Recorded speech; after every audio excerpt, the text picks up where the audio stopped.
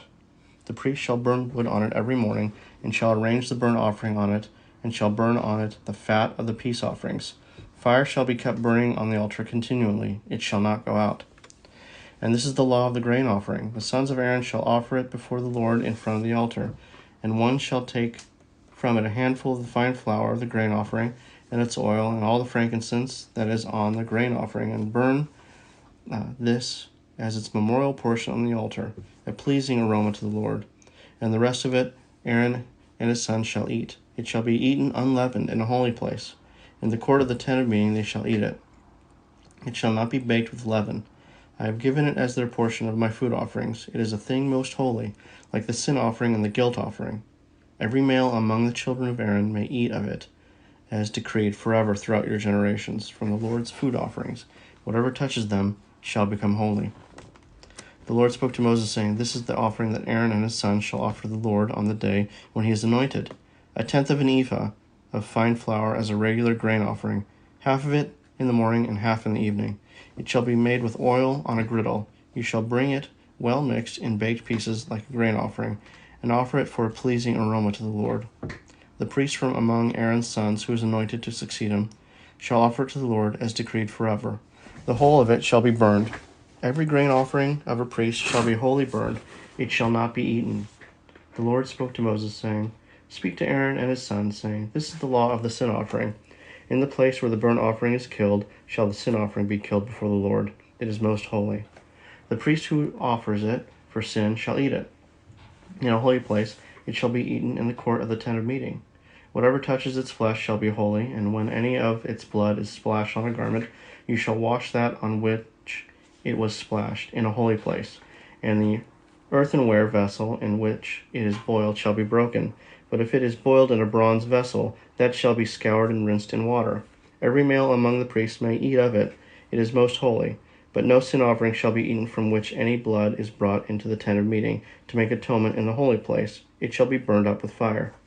This is the law of the guilt offering. It should be burned with fire. Let's see. Chapter 7. I think we're going to end with chapter 7. Let's just see where we are. 21 minutes. We're going to be good. We're good. I should be doing some work, but I think this is more important. Do work so you guys can be well taken care of now, or read the Bible so your spirit will be well taken care of later. I choose the latter. Chapter 7. This is the law of the guilt offering. It is most holy. In the place where they kill the burnt offering, they shall kill the guilt offering, and its blood shall be thrown against the sides of the altar. and all its fat shall be offered. The fat tail, the fat that covers the entrails, the 2 kidneys with the fat that is on them, the loins, and the long lobe of the liver that he shall remove, with the kidneys. The priest shall burn them on the altar as a food offering to the Lord. It is a guilt offering. Every male among the priests may eat of it. It shall be eaten in a holy place. It is most holy. The guilt offering is just like the sin offering. There is one law for them. The priest who makes atonement with it shall have it. And the priest who offers any man's burnt offering shall have for himself the skin of the burnt offering that he has offered.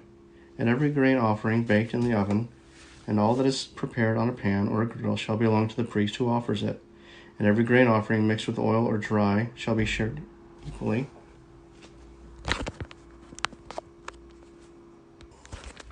among all the sons of Aaron.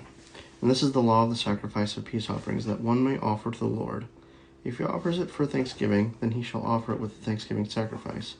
Unleavened loaves mixed with oil, unleavened wafers smeared with oil, and loaves of fine flour, well mixed with oil. With the sacrifice of his peace offerings for thanksgiving, he shall bring his offering with loaves of leavened bread. Oh, now it's leavened. And from it he shall offer 1 loaf from each offering as a gift to the Lord. It shall belong to the priest who throws the blood of the peace offerings, and the flesh of the sacrifice of his peace offerings. For thanksgiving shall be eaten on the day of his offering. He shall not leave any of it until the morning. But if the sacrifice of his offering is a vow offering, a free will offering, it shall be eaten on the day that he offers his sacrifice. And on the next day what remains of it shall be eaten. But what remains of the flesh of the sacrifice on the 3rd day shall be burned up with fire. If any of the flesh of the sacrifice of his peace offerings is eaten on the 3rd day, he who offers it shall not be accepted, neither shall it be credited to him. It is tainted, and he who eats of it shall bear his iniquity. Flesh that touches any unclean thing shall not be eaten. It shall be burned up with the fire. All who are clean may eat flesh, but the person who eats of the flesh of the sacrifice of the Lord's peace offerings while an uncleanness is on him, that person shall be cut off from his people. If anyone touches an unclean thing, whether human uncleanness or an unclean beast or any unclean, detestable creature, and then eats some flesh from the sacrifice of the Lord's peace offerings, that person shall be cut off from his people. The Lord spoke to Moses, saying, Speak to the people of Israel, saying, You shall eat no fat of ox or sheep or goat. The fat of an animal that dies of itself, and the fat of one that is torn by beasts, may be put to any other use, but of no account shall you eat it. For every person who eats of the fat of the animal by which a food offering may be made to the Lord shall be cut off from his people. Moreover, you shall eat no blood, whether of fowl or of animal, in any of your dwelling places. Whoever eats any blood, that person shall be cut off from his people. The Lord spoke to Moses, saying, Speak to the people of Israel, saying, Whoever offers the sacrifice of his peace offerings to the Lord shall bring his offering to the Lord from the sacrifice of his peace offerings. His own hands shall bring the Lord's food offerings. He shall bring the fat with the breast, that the breast may be waved as a wave offering before the Lord. The priest shall burn the fat on the altar, but the breast shall be for Aaron and his sons. And the right thigh you shall give to the priest as a contribution from the sacrifice of your peace offerings. Whoever among the sons of Aaron offers the blood of the peace offerings, and the fat shall have the right thigh for a portion. For the breast that is waved and the thigh that is contributed, I have taken from the people of Israel out of the sacrifices of their peace offerings, and have given them to Aaron the priest and to his sons as a perpetual due from the people of Israel. This is the portion of Aaron and his sons from the Lord's food offerings, from the day that they were presented to serve as priests of the Lord. The Lord commanded this to be given them by the people of Israel from the day that he anointed them. It is a perpetual due throughout their generations. This is the law of the burnt offering, of the grain offering, of the sin offering, of the guilt offering, of the ordination offering, and of the peace offering, which the Lord commanded Moses on Mount Sinai, on the day that he commanded the people of Israel to bring their offerings to the Lord in the wilderness of Sinai. So we're going to end there on chapter 7. I think it's a good place to end, because I think the next we talk about consecration, which we'll get into later, maybe later on tonight. Anyways, I have to do a lot of work, but I'm glad I did this. I'm excited for the new logo. I'm going to try and format it a little bit better. But anyways, I love you all.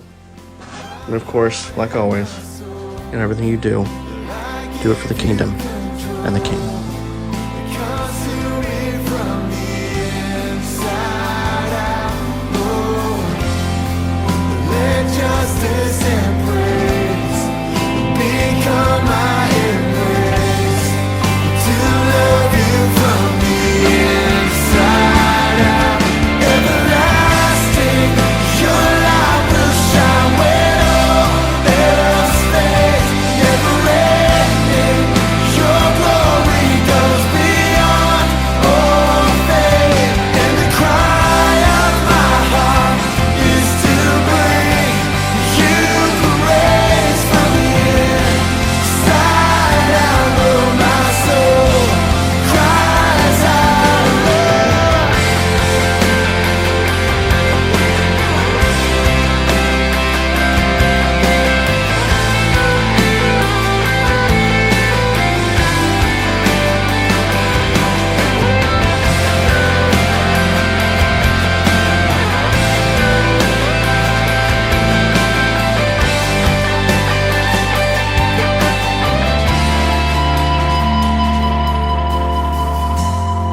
In my heart, in my soul, Lord, I give you control. Consume me from the inside.